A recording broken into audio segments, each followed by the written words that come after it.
终于吃到这口正宗的小卷饼了。卷饼是5块钱1份，10个，不带肉的。带肉的咱们家有套餐，有猪肉的、羊肉的。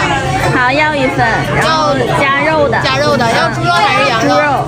猪肉的话15一份可以吗？好，可以的。加1把酸萝卜，1把香菜，1勺辣椒油。这是炒土豆丝吗？对，炒的。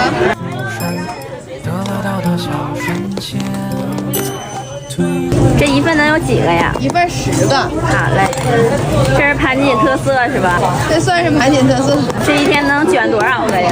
一天现在假期的话，一天都2000多张。哇，对。